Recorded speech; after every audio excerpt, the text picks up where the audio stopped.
नमोस्तु महाराज जी, नमोस्तु महाराज जी, नमोस्तु महाराज जी। बंधुओं, जैसा आप जानते हैं पूरा विश्व योग दिवस के रूप में 21 जून को मनाता है और उसी दिन 21 जून को एक और भावना योग के माध्यम से आप अपने जीवन को उपकृत करेंगे और उन्नत करेंगे। तो वह भावना योग 21 जून को इस पावन धरा पर यहां पर होने वाला है। भोपाल के और आसपास के सभी लोग यहां पूरा लाभ लें और जो ऑनलाइन, क्योंकि पारस चैनल पर यह पूरा कार्यक्रम लाइव रहेगा, आप उसका लाभ घर बैठे भी ले सकते हैं। बाकी सूचना अपन लास्ट में देखेंगे। और अभी चलते हैं शंका समाधान के इस सत्र को आज आगे बढ़ाते हैं। और शंका समाधान में पूज्य महाराज श्री जी चरणों में मथुरा से निखिल जी जैन नमोस्तु पूर्वक पूछ रहे हैं, मुनिश्री क्या भावना योग करते समय किसी विशेष मंत्र का जाप करना लाभकारी होता है या केवल मौन रहकर ध्यान ही करना श्रेष्ठ है? देखिए, भावना योग में किसी जाप आराधन की जरूरत ही नहीं। भावना योग में तो जो बात कही जा रही है उसे बहुत तन्मयता से दोहराने भर की जरूरत है, आपको उसका पूर्ण लाभ मिलेगा। भावना योग का यही सबसे बड़ा वैशिष्ट है, इसमें कुछ करना नहीं है, बस उसको दोहराते हुए जीना है। सोभी जी जैन पूछ रहे हैं, अच्छे और बुरे कर्म का क्या फल होता है? अच्छे और बुरे कर्म का फल भी अच्छा और बुरा होता है। जो अच्छे कर्म करते हैं उसका परिणाम अच्छा होता है, बुरे कर्मों का फल बुरा होता है। हम जैसा करेंगे वैसा भरेंगे। तो हमें अगर अपने जीवन में अच्छाई चाहिए तो हमें सदैव अच्छा कर्म करने के लिए उत्साहित रहना चाहिए। डॉक्टर शुभम जैन पूछ रहे हैं, भगवान बनने के पूर्व भगवान बनने के निर्देशन प्राप्त करना आवश्यक है। वे निर्देशन गुरु से ही मिलते हैं। भक्त और भगवान के बीच गुरु की आवश्यकता होती है। तीर्थंकर भगवान का ऐसा कौन सा पुण्य होता है कि वे बिना गुरु के ही भगवान बन जाते हैं? ये बात सही है कि अपने जीवन यात्रा में गुरु की बहुत बड़ी भूमिका है। बिना गुरु के जीवन का रूपांतरण असंभव है। यदि अपने जीवन को आगे बढ़ाना है तो गुरु की शरण लेनी ही पड़ेगी। जहाँ तक तीर्थंकर परमात्मा का सवाल है तो ये बिल्कुल भ्रम है कि तीर्थंकरों के जीवन में कोई गुरु नहीं होता। तीर्थंकरों ने कई भावों में गुरु बनाए और प्रत्येक तीर्थंकर अपने अनंतिम भाव में, जो द्विचरम भाव होता है, अंतिम उपांत मनुष्य भाव, उस भाव में उन्होंने केवली शुद्ध अथवा शुद्ध केवली भगवान के चरणों में उनकी शरण में रहकर उनकी विशेष निर्मल आराधना की। तभी उन्होंने तीर्थंकर प्रकृति का बंध किया, तभी उन्हें क्षायिक सम्यक दर्शन की प्राप्ति हुई। गुरु शरण के अभाव में जीवन का उत्थान हो ही नहीं सकता। इसलिए तीर्थंकरों को भी गुरु की शरण तो लेनी ही पड़ती है, इसमें किसी भी प्रकार का संशय नहीं। तत्व जयपुर से पूछ रहे हैं, वर्तमान परिवेश में जीवन को व्यक्तित्व के रूप में जीना हो तो दो चीजें बहुत आवश्यक है, विश्वास और व्यवहार। मेरा प्रश्न यह है कि हम अपने व्यवहार को किस प्रकार का बनाएं कि हम एक अलौकिक छवि बनाते हुए सबके हृदय में उतर जाएं और सबके विश्वास पात्र भी बन जाएं।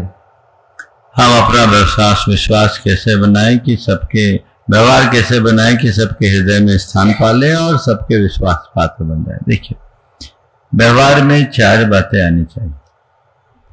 पहली बात है मधुरता। आप किसी से भी कोई भी बात करें, मधुरता से बात करें। वचनों में मधुरता होनी चाहिए।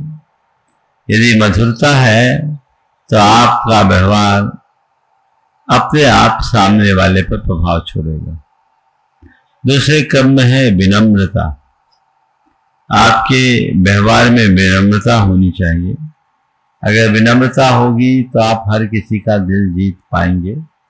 अक्खड़ व्यक्ति को कोई पसंद नहीं करता और विनम्र व्यक्ति हर व्यक्ति का चहेता बन जाता है। तो अंदर विनम्रता का भाव सदैव बना करके रखना चाहिए। तीसरी बात, अपने व्यवहार में सकारात्मकता होनी चाहिए। हम कोई भी कार्य करें, सकारात्मकता के साथ करें।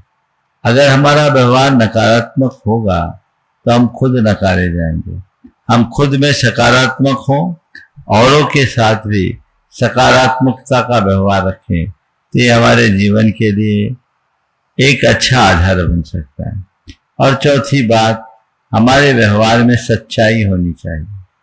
सच्चाई होगी, सरलता होगी, तो हम सबके विश्वास पात्र बनेंगे। यदि हमारे मन में कुटिलता हो या झूठ हो तो आज नहीं कल उसका पर्दाफाश होगा और ऐसा व्यक्ति फिर किसी के विश्वास का पात्र नहीं बन पाता।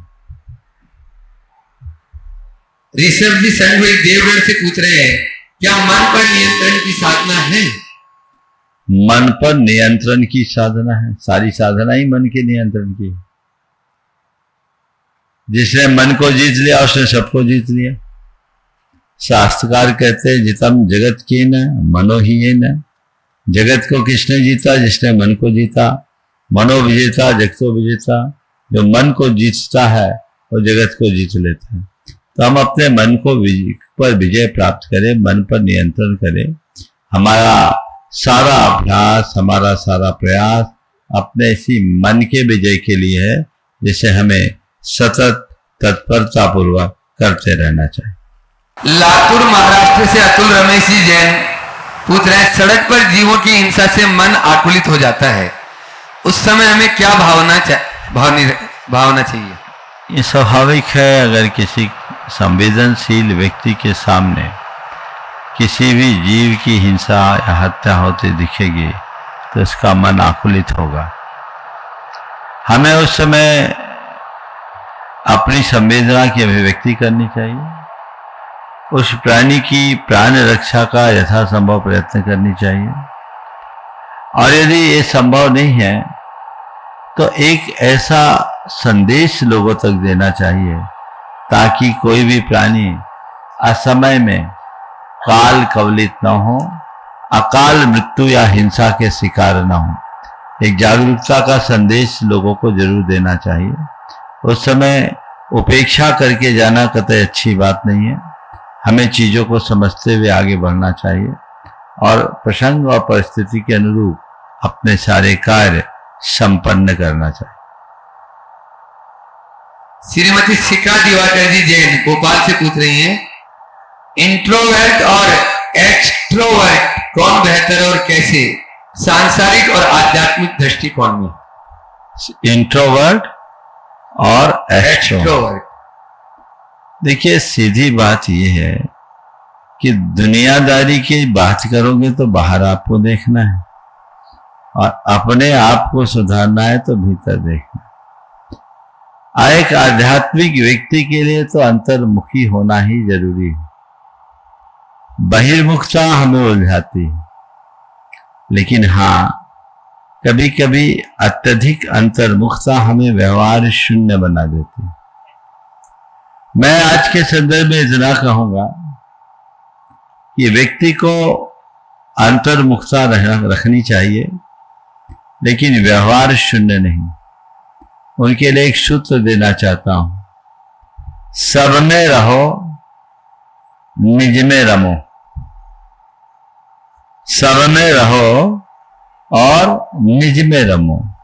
सब में रहते हुए यदि हम निज में रमने की क्षमता विकसित कर ले तो फिर हमारे जीवन की कहानी अलग होगी और वही हमारे जीवन की बेहतरी का आधार भी बनेगा। शिल्पी अमित जी जैन जो डुनाइतन ट्रस्टी भी है, कहते हैं, अच्छों के साथ तो सभी अच्छे होते हैं, बुरों के साथ अच्छा होकर दिखाओ। तो महाराज जी शतन को कब तक और कैसे इंप्लीमेंट करें? बहुत अच्छा वाक्य है। अच्छों के साथ तो सब अच्छे हो, बुरों के साथ अच्छा होकर दिखाओ। और महापुरुषों की यही पहचान है, जो बुरों के प्रति भी अच्छा रहे। और ये हमारा पुरुषार्थ है। हमें इस दिशा में सतत कोशिश करनी चाहिए कि हम बुरों के प्रति भी अच्छा बने। पर मुझे लगता है कि बुरों के प्रति अच्छा होना तो बहुत दूर की बात है। अब अच्छों के प्रति भी लोग अच्छा नहीं बन पाते। तो कोशिश करें हम अच्छों के प्रति अच्छा बने और फिर बुरों में अच्छाई देखना शुरू कर दें। अगर हम अच्छों के प्रति अच्छा बनेंगे और साथ ही साथ बुरों में अच्छाई देखना शुरू कर लेंगे तो फिर हमें बुरे भी अच्छे लगने लगेंगे, और जब हमें कोई अच्छा लगेगा तभी हम अच्छा देख पाएंगे। किसी भी व्यक्ति की आप अच्छाई तभी देख पाएंगे जब आप उसके प्रति सकारात्मक रहोगे। उसके प्रति सकारात्मकता के अभाव में अच्छाई अंतरंग में नहीं आ सकती। तो अपने अंतरंग में अच्छाई को जगाना चाहते हो तो हमें वो दृष्टिकोण विकसित करने की आवश्यकता है। हम उन्हें अच्छा देखें, अच्छा बने, ताकि हम अपने जीवन को उनके प्रति अच्छा दृष्टिकोण रखें, ताकि बुरों के साथ भी अच्छा कर सके। राजेश जैन कोलकाता से पूछ रहे हैं, पुण्य कर्म के उदय में प्रतिकूल भी अनुकूल हो जाता है और निमित्त शुभ फलदायी हो जाता है, तो क्या यह कह सकते हैं कि हमारे पुण्य कर्म का तीव्र उदय हुआ है, जो हमें आपका सहयोग, आपका योग, भावना योग हमें इस कार्य में निज कल्याण के लिए मिला है? देखिए, पुण्य के योग से सारे अनुकूल संयोग मिलते हैं, इसमें कोई संशय नहीं। और इस अर्थ में हम आप सब महापुण्यशाली लोगों में हैं, क्योंकि हमने आचार्य विद्यासागर के युग में जन्म लिया। ये हमारा बड़ा सौभाग्य है। पर बंधुओं, योग तो मिला, योग पुण्य से मिलता है और प्रयोग पुरुषार्थ कराता है। योग से बहुत बड़ी उपलब्धि नहीं होती, असल उपलब्धि तो प्रयोग से होती। तो हमें जो योग मिला उसका सदप्रयोग करना सीखें। अच्छा योग और अच्छा प्रयोग, तब अच्छा परिणाम मिलेगा। पुण्य के योग से जिन्हें सारे अच्छे संयोग मिल गए, इसके बावजूद वो आलसी बनकर के बैठा रहेगा तो अपने जीवन में कुछ भी हासिल नहीं कर सकता। तो हमें पुण्य के योग से जो संयोग प्राप्त हुए हैं, हम उनका सदप्रयोग करें, जिससे जीवन को अच्छा बना सके। पूज्य महाराज श्री जी चरणों में हेमा जैन इंदिरापुरम दिल्ली से नमोस्तु पूर्वक पूछ रही है, महाराज श्री जी मेरा प्रश्न है, बहुत से लोग बोलते हैं ओम एक मंत्र है, उसका उच्चारण अशुद्धि में नहीं करते, उसी प्रकार सोहम सिद्धोहम भी मंत्र है, क्या इनको अशुद्धि में नहीं बोलना चाहिए? आप ही समाधान दें। ऐसा कतई नहीं है। ओम परमेष्ठी का द्योतक है, ओम प्रणव नाद है। ओंकार के नाद का ऐसा कहीं निषेधवाचक कथन हमने नहीं पढ़ा। फिर भी यदि आपको लगता है तो ओंकार का उच्चारण करने की जगह आप गुनगुना सकते हैं। सोहम एक बीज पद है, मंत्र नहीं। आप उनका प्रयोग कर सकते हैं। इनके प्रति आप अपनी सजगता रखते हुए अपना काम कर सकते हैं। शास्त्रों में ऐसा कोई निषेध देखने को हमें नहीं मिला। परमेष्ठी का चिंतन तो आप कभी भी कर सकते हैं, तो चिंतनात्मक ध्यान आप कर सकते हैं। और यदि परंपरा से हम इसको नहीं करते प्रयोग में, तो 3 दिन ना करें, उनका चिंतन करें, उनका ध्यान करें। देखिए, मंत्र के जाप से भी ज्यादा फल ध्यान में होता है। ओम का नाद करना और ओम का ध्यान करना। ओम का नाद आप कर पाओ, बहुत अच्छी बात है। अगर नाद नहीं कर पाओ तो ओम का ध्यान करो। ओम का ध्यान करने से भी बहुत बड़ा लाभ मिलता है। वो हमारे कर्मों की निर्जरा का विशिष्ट आधार बनता है। इसलिए हमें ओम के नाद का अभ्यास करना चाहिए, ओम के ध्यान का अभ्यास करना चाहिए। विकास जी शर्मा जयपुर से पूछ रहे हैं, महाराज श्री जी मेरा प्रश्न है कि कुछ लोग मनुष्य गति में जन्म लेते ही सक्षम व अच्छे होते हैं, धन की व्यवस्था भी उनकी अच्छी होती है, लेकिन कुछ लोग जन्म लेते ही दुखी होते हैं, विकलांग होते हैं, आर्थिक स्थिति भी ठीक नहीं होती, ऐसा क्यों? यही तो कर्म के अस्तित्व को दर्शाता है। सब जीवों के परिणाम और सब जीवों की स्थितियां एक सी नहीं होती। अपने आप को महाभाग्यशाली समझो कि आज तुम्हें सारे अनुकूल संयोग प्राप्त हुए। ऐसे अनुकूल संयोगों को प्राप्त करके जो उसका सदुपयोग नहीं करता वो बहुत अभागा है। आज तुम्हें सब कुछ अनुकूल मिला, थोड़ा देखो, विचार करो। आज अच्छा शरीर है, अच्छी बुद्धि है, अच्छा परिवार है, अच्छे संस्कार हैं, धन संपन्नता है, सब कुछ अच्छा है।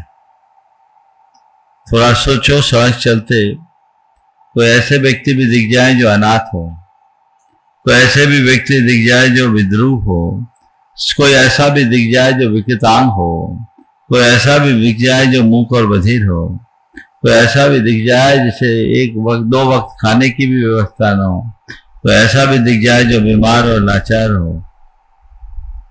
थोड़ा सोचो, उनको देखो तो एक ही बात सोचो, यदि इसकी जगह मैं होता तो मेरा क्या होता। बस एक ही बात सोचने की, इसकी जगह यदि मैं होता तो मेरा क्या होता।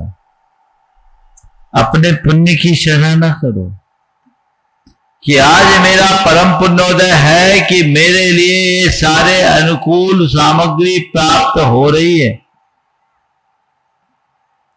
अब पुण्योदय में यदि मैं इनका सदुपयोग करूं तब तो सार्थक है, यदि इनका सदुपयोग नहीं करूंगा तो एक दिन सब नष्ट भ्रष्ट हो जाने वाला है।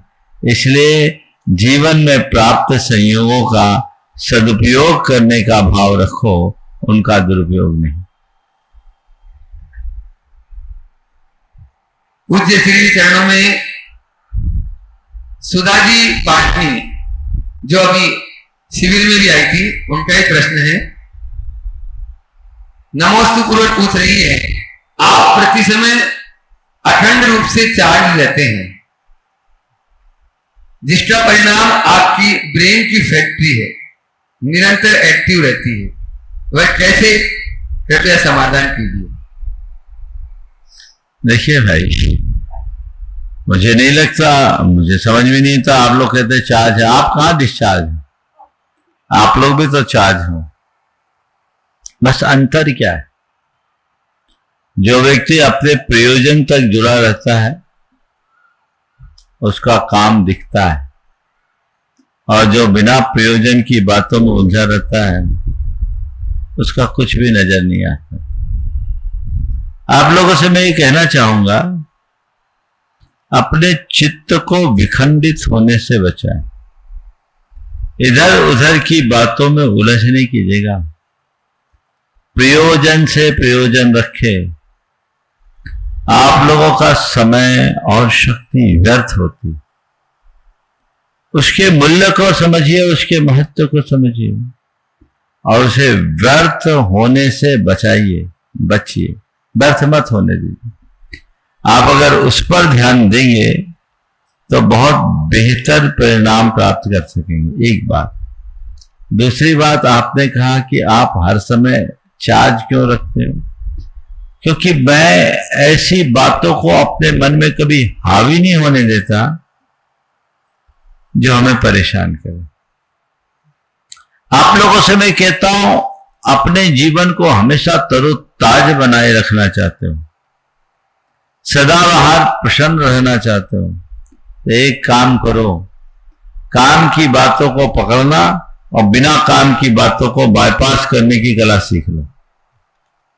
आप लोग क्या करते हैं, एक छोटी सी बात को पकड़ करके बैठ जाते हैं जो आपको बुरी तरह उलझा करके रख देती है, और आप वहीं उलझ के रह जाते हैं जिसमें आपकी सारी चेतना नष्ट भ्रष्ट हो जाती है। पूज्य महाराज श्री जी चरणों में SNG पाटनी एलोरा से पूछ रहे हैं, अहम का विसर्जन कैसे करें कि जिससे स्वाभिमान भी नष्ट ना हो और अभिमान भी पुष्ट ना हो? बहम खत्म कर दो, हम का विसर्जन अपने आप हो जाएगा। हम पलता क्यों? हमारे मन के बहम से ही तो, बहम ही अहम को जन्म देता है। हर व्यक्ति एक प्रकार की अज्ञानता में जीता है, वो अपनी काल्पनिक छवि को ही अपनी असली छवि मानने का भ्रम पाल के रहता है, और इस दशा में उसके अंतरंग में अहम पलता रहता है और जीवन उलझ करके रह जाता है। तो हमें चाहिए कि हम अपने आप को अहम से मुक्त करें, जीवन की वास्तविकता को समझे। सच्चाई को जानने वाले व्यक्ति को अहम जैसा कुछ बचेगा ही नहीं, उसे लगेगा जिनके पीछे मैं उलझ रहा हूं उसमें कुछ है ही नहीं। हमने विगत दिनों अहंकार से बचने की बहुत विस्तार से चर्चा की है, आप उसे सुन सकते हैं। आप सकते हैं यहाँ प्रत्यक्ष रूप से जो उपस्थित हैं उनका। और आज शिक्षा मित्र से जो जुड़े हैं, ग्वालियर से अपने बीच में श्रीमती श्वेता अनुराग जी जैन, प्रियांशु आर्जव, मार्दव जैन, एक बार जोरदार जोरदार ताली बजा दें। और अनिल जी आरबीआई और प्रेमचंद जी प्रेमी शिरोमणि संरक्षक गुणायतन, वे आज जो शिक्षा मित्र के रूप में श्री विद्या प्रमाण रूटलूम से जुड़े हैं, उनका स्वागत अभिनंदन कर दें। जोरदार जोरदार ताली से उनका स्वागत। स्थान का नाम और लिख दिया करें पर्ची। ओ हाँ बोलो। नमोस्तु महाराज जी, नमोस्तु। और बच्चों, महाराज जी, कर्म के मर्म को हम कैसे समझें? कर्म के मर्म को, यानी आप 8 कर्मों वाले कर्म की बात कर रहे हैं या अपने द्वारा किए जा रहे पुरुषार्थ की बात कर रहे हैं? सभी मिलाकर। हाँ गुरुदेव, सभी मिलाकर, मतलब समझो। कर्म शब्द अनेक अर्थों में प्रयुक्त है। जैन धर्म में कर्म एक ऐसा तत्व है जो हमारी आत्मा को परतंत्र करता है, जिसके कारण हम दुखी हो। आप अगर उस कर्म के मर्म को जानना है तो कर्म के फल को समझो। देखो, हमारे जीवन में कई बार ऐसा होता, हम चाहते कुछ और होता कुछ। समझ लो इसके पीछे कोई और कारण है, समझिए। कई बार हमारे साथ ऐसा होता है कि हम शारीरिक या मानसिक रूप से अथवा भौतिक रूप से बहुत अनुकूल स्थितियों में रहते हैं, और कई लोग हैं जो शारीरिक और भौतिक रूप से बहुत कमजोर दिखते हैं। तो यह सब हमारे अंदर के कर्म को दर्शाता है। हम इन सब से कर्म के अनुमान को सामने रखें और उन घड़ियों को याद रखें कि जब व्यक्ति के पास सब कुछ होने के बाद भी वो एकदम निरुपाय होता है, तो समझ लो ये कर्म का मर्म है जो उसे भीतर से हिला रखा। नमोस्तु नमोस्तु गुरुदेव, नमोस्तु नमोस्तु नमोस्तु। इच्छामि महाराज जी, इच्छामि चुल्लक महाराज जी, इच्छामि। हे गुरुदेव, मन की चंचलता को कैसे नियंत्रण कर सकते हैं, जिससे कि जैसे हम जाप वगैरह देते हैं तो मन इधर उधर भटकता है महाराज जी? तो सबका ही भटकता, आपका नहीं। मन भटकता है, लेकिन भटकते में मन को स्थिर किया जा सकता है, उसके लिए सतत अभ्यास करो। और महाराज जी सुनो तो, इसमें तो चंचलता कम करो। आपने सवाल कर दिया, उत्तर में दे रहा हूं, फिर बाद में पूछना कि मन भटक रहा है, हमको पता है। तो मन भटक रहा है तो मन को लौटाओ। उस समय मन से कहो कि तुम्हारी बात मैं बाद में सुनूंगी, अभी ये जाप का समय, मुझे जाप करने दो। मन को लौटाना पड़ेगा, और लौटाने के लिए मन को मनाने की कला चाहिए। मन को मनाने के लिए सतत अभ्यास चाहिए। यदि ऐसा करेंगे तो मन मानने लगेगा और वो जीवन की दिशा बदलेगा। और महाराज जी अपने पुण्य को कैसे कहा करें कि महाराज जी आपके चरण ग्वालियर की ओर पड़े? भावना भाव। नमस्ते महाराज जी, नमस्ते। निधि जी जैन उपस्थित हैं यहाँ पे। महाराज जी, कहा जाता है कि जब कोई समस्या जन्म लेती है तो उसका समाधान भी जन्म लेता है, तो हम ऐसा क्या करें कि हमारे जीवन में कोई समस्या ही ना हो? देखो, समस्या ना हो तो कभी होगा नहीं, समस्या आएगी। पर यह कहो कि समस्या आए और हम परेशान ना, ये हो सकता है। ऐसा कोई प्राणी नहीं है जिसके जीवन में कभी कोई समस्या ही ना हो। समस्याएं होगी, ये जीवन का एक हिस्सा है, लेकिन कितनी भी बड़ी समस्या क्यों ना हो, हम उससे परेशान ना हो, ये हो सकता है। और उसका रास्ता क्या है? हम समस्या की तरफ देखने की जगह समाधान की तरफ देखें। अगर कोई समस्या आ रही है तो इसे समझे मेरे लिए एक चुनौती बनकर आई है, हमें इसका सामना करना है और अपनी कुशलता से उसे एक उपलब्धि में परिवर्तित करना है।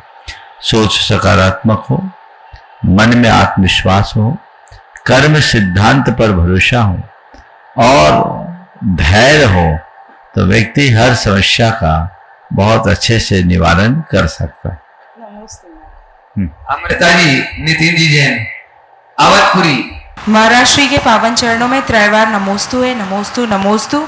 चुल्लक जी के चरणों में एक शामी एक शामी। महाराष्ट्र, मेरा प्रश्न है कि आज के समय में सोशल मीडिया पे जो गंदगी फैली है वो कैसे साफ होगी? कृपया समाधान करें। सब लोग बोलते हैं, करते कोई नहीं। गंदगी होगी, मैं आपसे पूछता हूँ, सड़क चलते कहीं गंदगी होती है तो आप क्या करते हैं? सड़क चलते कहीं गंदी नाली बहती दिखती या कहीं से गंदगी बहती दिखती तो आप सबसे पहले क्या करते हैं? बच के चलते हैं। तो पहला काम हम बच के चले। ये नाली बह रही है, इसे अब रोका नहीं जा सकता। आप सोचो कि सोशल मीडिया बंद हो जाए और सोशल मीडिया में इस गंदगी का प्रवाह खत्म हो जाए, मुझे तो असंभव जैसा लगता है। ये होगा, लेकिन लोग कितनी भी गंदगी बहाए हम उससे अप्रभावित ना हो, ये तो हो सकता है। पहला काम हम बच के चले। फिर दूसरी बात, लोग गंदगी बहाए मैं गंदगी ना बहाऊं, मैं उससे बचूं। अगर कोई ऐसी बातें आती है तो हम उसको आगे क्यों बढ़ाते हैं? ज्यादातर लोग आगे बढ़ाते हैं, उसे वहीं के वहीं क्यों नहीं रोक देते? कहते पे लोग इस तरह की मानसिकता के होते हैं जिनको गंदगी फैलाने में ही आनंद आता है ना। धरती में एक प्राणी ऐसा है जो गंदगी खाता, गंदगी मचाता है ना। नाम नहीं ले रहा हूं, समझिए ना। उसका काम ही गंदगी खाना और गंदगी मचाना। तो ऐसे ही कई लोग होंगे जिनकी ऐसी प्रवृत्ति है, हम उनमें अपने आप को सम्मिलित ना करें। यह हमारी समझदारी। मैं सबसे कहता एक संकल्प लो कि हम सोशल मीडिया में किसी भी ऐसे कार्य से अपने आप को नहीं जोड़ेंगे जो हमारी सामाजिक, धार्मिक, सांस्कृतिक या पारिवारिक चेतना को विकृत करती है, जिससे हमारा चिंतन या सोच विकृत होता हो। यदि इन बातों के प्रति हम थोड़े सजग और सावधान हो जाते हैं तो हमारे जीवन का पथ अपने आप प्रशस्त होता है और वह हमारे जीवन की बेहतरी का आधार भी बनता है। नमोस्तु महाराज। नवरंगपुर उड़ीसा से अपने बीच में श्री विद्या प्रमाण गुरुकुलम का छात्र।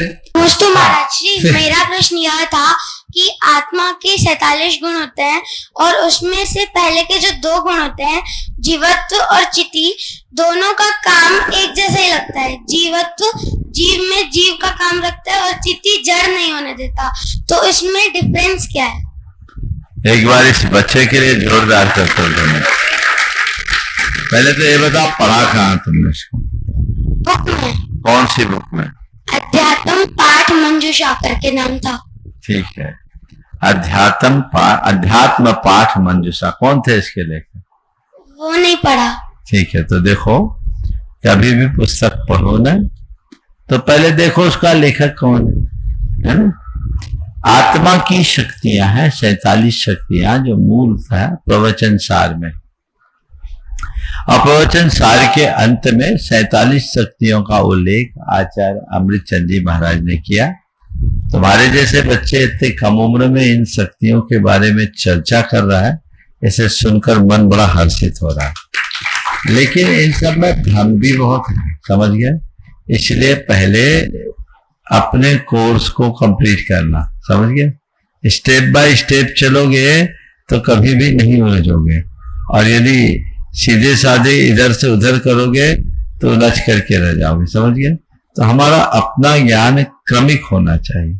क्रम से हमें अपने ज्ञान को पूर्ण करना है, ऐसा प्रयास करना है। जीवत्व और चिति जो बात है ना, जीवत्व में जीवन की बात है जिसमें प्राणों की प्रमुखता है, और चिति में चेतना की बात है जो उपयोग की प्रमुखता है, समझ गए? तो जीव भी जीव का लक्षण है और चेतना भी जीव का लक्षण है। जीवत्व जीवन पर आधारित है और चेतनत्व संचेतना या वेदन के आधार पर, उपयोग के आधार पर। इनमें सूक्ष्म और बारीक अंतर। चलो मधुर जैन क्लास 7 के छात्र है। महाराज जी के चरणों में त्रिवार नमोस्तु नमोस्तु नमोस्तु। छुल्लक जी के चरणों में इच्छामी इच्छामी। महाराज जी, मेरा प्रश्न ये था कि समय के शुरू होने के बाद जो पहला मनुष्य था उसे धर्म के बारे में कैसे पता चला होगा? बहुत अच्छा सवाल। पहले ये बताओ कि समय कब शुरू हुआ? ये नहीं पता। पता है? नहीं। जैन धर्म के अनुसार ऐसा कोई पॉइंट ही नहीं जिसको हम कहें कि ये बिगिनिंग पॉइंट है, यहां से शुरू हुआ। जैन धर्म ये सृष्टि को शाश्वत मानता है। क्या मानता है? शाश्वत। शाश्वत यानी एटर्नल, अनादि अनितन, न कभी इसकी उत्पत्ति हुई न कभी विनाश होगा, सदा से है और सदा बना रहेगा। समझ गए? ऐसा नहीं है कि इस समय ये सृष्टि बनी, ऐसा कभी नहीं। सवाल है, अगर किसी समय में ये सृष्टि बनी तो किसने बनाया? और सृष्टि को किसने बनाया? जिसने सृष्टि को बनाया उसको किसने बनाया? और उसने किसी को, उसको किसी ने बनाया तो उसको किसने बनाया? फिर उसको किसने बनाया? इसका कोई आंसर नहीं होगा। समझ गए? सृष्टि अनादि से है, अनंत काल तक रहेगी, न कभी इसकी उत्पत्ति हुई है न कभी विनाश। तो जब हुई नहीं तो फिर कहानी खत्म। समझ गया ना?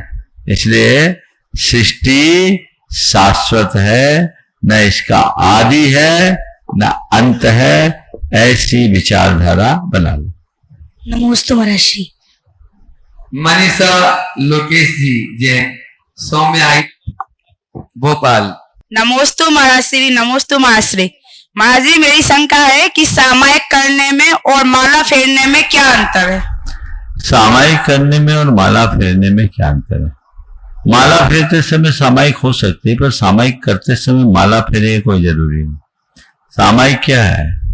शुद्ध भाव में अपने आप को स्थिर करने का नाम सामायिक। आत्रोध परित्यागत तद्धि सामायिकम मतम। आत्रोध भाव के त्याग का नाम सामायिक है। समझ गए?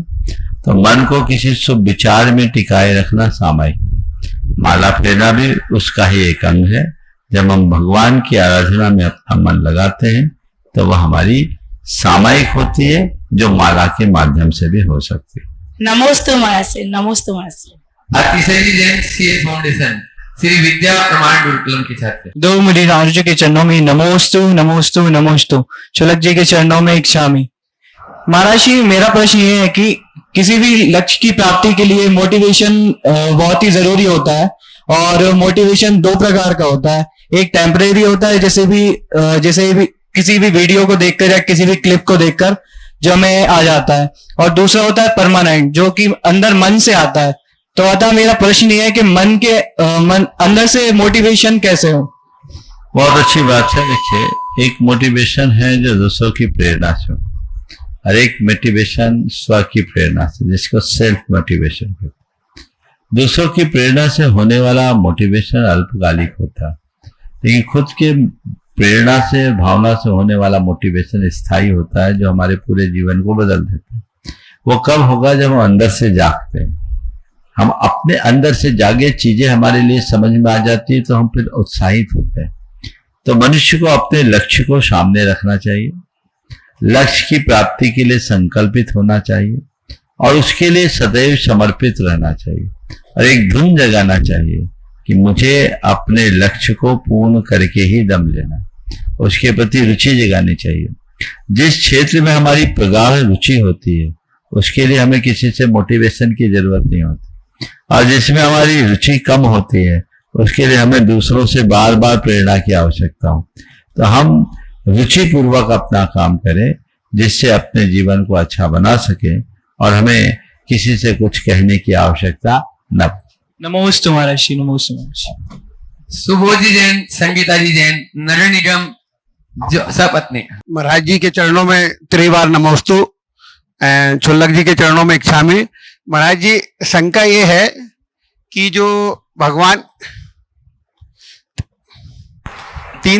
जो 24 तीर्थंकर हैं महाराज जी, उनके जो पंचकल्याणक की तिथियों में कहीं भ्रामिकता है कि जिन भारतीय संग्रह में एक कुछ अलग है, और जो पूर्णमती माता ने जो विधान लिखा उसमें कुछ अलग है। तो 1, 2, 3 तीर्थंकरों में अलग अलग उनके जन्म कल्याण की तिथियों में भिन्नता है, तो इसको कहाँ से सही माना? देखिए, तीर्थंकरों के जन्म कल्याणकों के विषय में अलग अलग कथन है। पूजाओं में अलग है, तिलोर पन्नति में अलग है, हरिवंश पुराण और अन्य पुराणों के आधार में कुछ अलग अलग। इसमें जहां जैसा मिला लोगों ने वैसा लिख दिया, लेकिन इस पर एक बहुत अच्छा काम किया डॉक्टर सुरेंद्र जैन पठावाले टीकमगढ़ ने, वो ज्योतिष के भी बड़े विद्वान, उन्होंने तीर्थंकरों के कल्याणकों की तिथि का शोधन किया। वो पुस्तक भी प्रकाशित हुई और ज्योतिषीय गणना के आधार पर उनने उसको विश्लेषित किया कि अमुक तिथि में अमुक नक्षत्र तो अमुक तिथि में ही होनी चाहिए। उन्होंने नक्षत्रों के हिसाब से सारा परिवर्तन किया है, तो हमें उसके अनुरूप विचार करना चाहिए, इसको भी देख लेना चाहिए। अब चूंकि उन्होंने लिखा और इस पर विद्वानों के बीच कोई विमर्श नहीं हुआ, प्राय तीर्थंकरों के कल्याणकों को लोग पूजा पाठ से ही जोड़ लेते हैं और जो पूजाओं में तिथियां लिखी उसी के अनुरूप चल रहे हैं। हमारे विभिन्न जिनवानी में यही बातें प्रकाशित है, इस पर कभी किसी ने विचार नहीं किया, तो ये मामला चला आ रहा है। इस पर शीर्ष स्तर पर विचार करने की आवश्यकता और अपेक्षा है। जब सब लोग मिल बैठ करके विचार करेंगे तो परिणाम आएगा। नमोस्तु महाराज। राकेश जी आप अपना प्रश्न करें। हे गुरुवर, नमोस्तु नमोस्तु नमोस्तु। गुरुवर, भगवान नेमिनाथ स्वामी के निर्वाण कल्याणक महोत्सव में गिरनार जी में शासन की ओर से न्यायालय के आदेश अनुसार पूरी भारतवर्ष की जैन समाज निर्वाण लाडू कैसे समर्पित करे, तो हे महाराज आप अपने वक्तव्य के द्वारा प्रेरित करें। नमोस्तु महाराज जी। देखिए, और ज्ञापन कैसे दें? भगवान नेमिनाथ का निर्वाण कल्याणक पूरे देश में धूमधाम से मनाना चाहिए। जी महाराज। हम लोग वैसे मनाएं जैसे पार्षद भगवान का निर्वाण कल्याणक मनाते हैं। जहां तक गिरनार का सवाल है, गिरनार के संदर्भ में मेरा स्पष्ट मत है कि गिरनार के विषय में जो भी कार्य करें युक्तिपूर्ण तरीके से करा जाए। सोशल मीडिया गिरनार को नहीं दिला सकता। हम लोगों ने इससे बहुत कुछ खोया है, पाया नहीं। इस पर बहुत शीर्ष स्तर पर विचार विमर्श करना चाहिए और उसी अनुरूप काम करना चाहिए। मैं आप लोगों से कहूं जाओ और तुम लोग हजारों लोग चले जाओ, ये हमारी स्थिति को खराब करने वाले। पहले भी मैंने गिरनार के संदर्भ में अपने मंतव्य को प्रकट किया और सब लोगों ने देखा भी कि गिरनार को लेकर के हमने कितना नुकसान भोगा। इस पर समाज की शीर्ष स्तर लोगों की एक टीम बननी चाहिए, उन्हें बैठ करके एक निर्णय लेना चाहिए और उस निर्णय से एक नीति बनाकर समाज को अवगत कराना चाहिए, ताकि हम ऐसे परिणामों से समाज को बचा सकें। भर जी, तीर्थ क्षेत्र कमेटी और जहां तक नेमिनाथ भगवान का निर्वाण महामहोत्सव मनाने का सवाल, मंदिर मंदिर में मनना चाहिए। जैसे पार्षद भगवान का निर्वाण महोत्सव पूरे देश में मनाया जाता है, वैसे नेमिनाथ भगवान का भी निर्वाण महोत्सव खूब धूमधाम के साथ, उससे लोगों के मन में नेमिनाथ भगवान के प्रति लगाव बढ़ेगा और गिरनार के प्रति भी जागरूकता। जी महाराज। महाराज जी, प्रामाणिक एप्लीकेशन पाठशाला की ओर से इस बार मुंबई में थाने में शिविर लगाने का सौभाग्य मिला। महाराज जी, खुशी की बात यह है कि इस बार 108 बच्चे वहां पर प्रामाणिक एप्लीकेशन पाठशाला परिवार की ओर से शिविर में पढ़े। पूरी मुंबई की थाने समाज आपके प्रति आभार व्यक्त करती है। महाराज जी, इससे हमको 2 लाभ मिले। जो 108 बच्चे आए ना वहां शिविर में पढ़ने के लिए, इतना शानदार प्रामाणिक एप्लीकेशन पाठशाला परिवार की ओर से डेटा दिया गया, किट दी गई।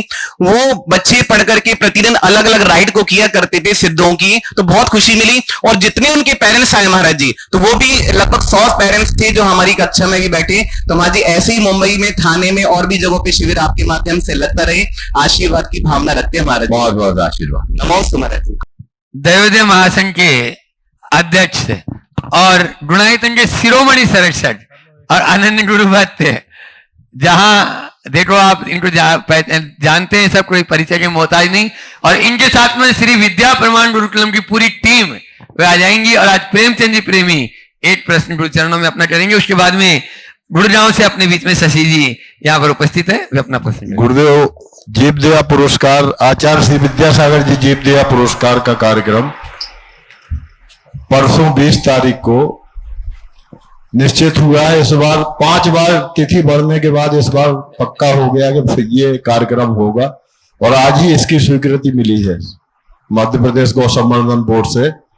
इसी संबंध में पूरे भोपाल जैन समाज और पूरे गौशाला वालों को मैं कहना चाहूं कि जितने ज्यादा से ज्यादा आप लोग यहाँ आएंगे जीव दया के लिए, प्रोत्साहन मिलेगा, उन गौ सेवकों को प्रोत्साहन मिलेगा जो आपके द्वारा, आपके सहयोग के द्वारा अभी तक ये चलता आया है।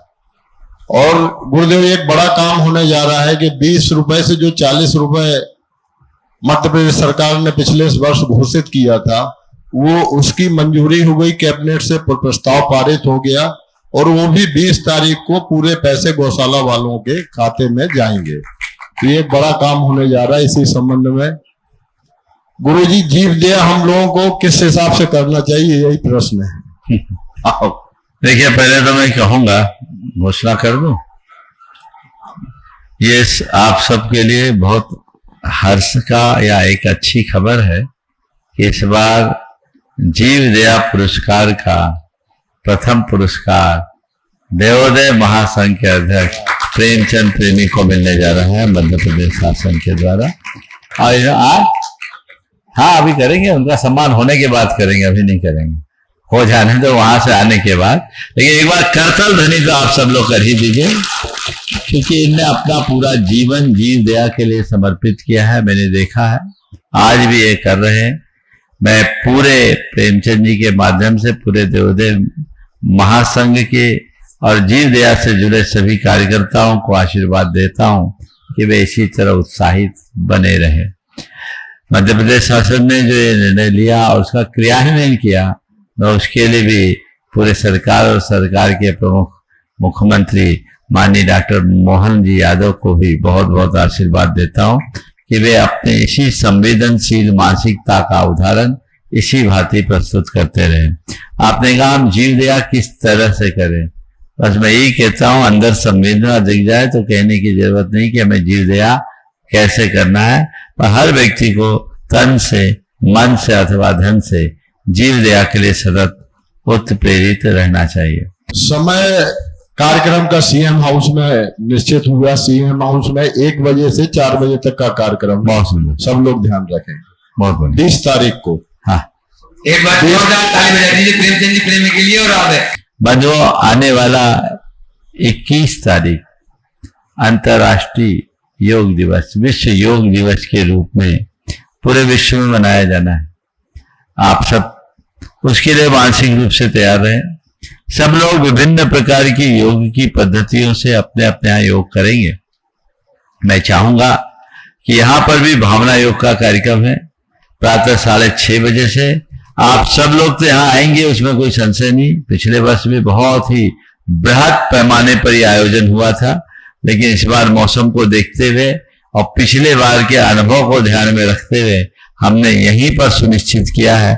तो उस दिन प्रातःकाल भोपाल के सभी लोगों को यहाँ एकत्रित होना चाहिए, ताकि वे भावना योग पर अपना अभ्यास कर एक संदेश दे सके। और देश भर में जहां जहां लोग भावना योग के बारे में थोड़ा भी परिचय रखते हैं और भावना योग के जो अभ्यासी में अपने अपने स्तर पर भावना योग को आयोजित करें, सार्वजनिक रूप से आयोजित करें, ताकि भावना योग की एक व्यापक पहचान बन सके और लोग उसके लिए लाभान्वित हो सके। अनेक स्थानों में लोग सामूहिक रूप से भावना योग करवा भी रहे हैं।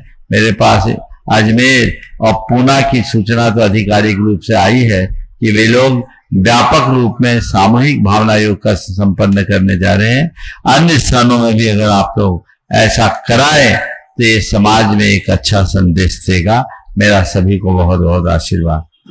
शशि जी जुड़ जाओ, अपना प्रश्न करेंगे। नमोस्तु गुरुदेव, नमोस्तु नमोस्तु नमोस्तु।